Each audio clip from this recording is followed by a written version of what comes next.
Welcome to Mishna study. Next Perek Hayat Mishna Aleph. We're going to discuss over here when it comes to things that were either designated for food, that was designated for humans, or was designated for animals. What are we allowed to use it for? Right? So just quickly, we know the pasuk says, "V'hayeta Shabbat haaretz lachem leochla." Right? When it comes to Sheviit, the laws of Shemitah, it's there for you to eat. And what do we learn from here? It's lachem leochla. Right? What's lachem? Right? Lema'achal adam. Rambam learns from here that is for human consumption specifically, right? As opposed to, you can't go ahead and use it for, let's say, medicinal purposes to go ahead and put, sometimes they will rub, take a little wheat, they would, chew it a little bit, put it on their skin, on their cuts or whatnot. You're not allowed to do it for those purposes. Rather, it needs to be consumed.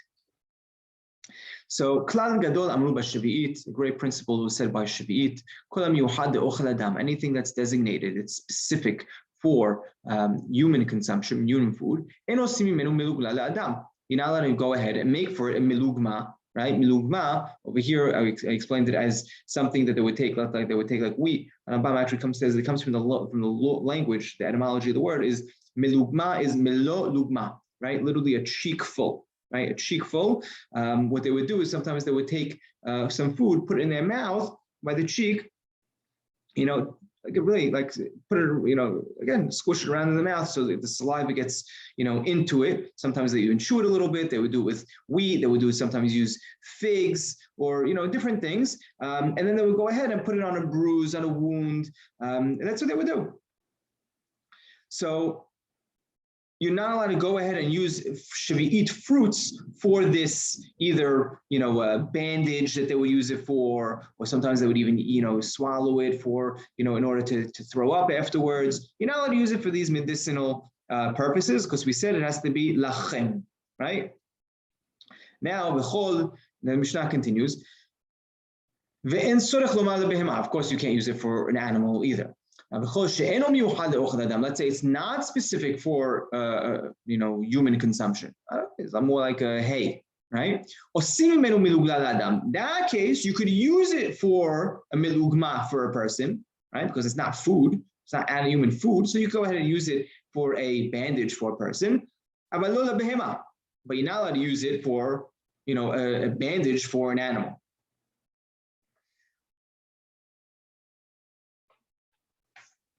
Now, anything that's not specific,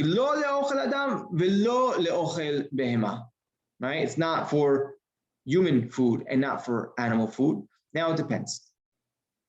If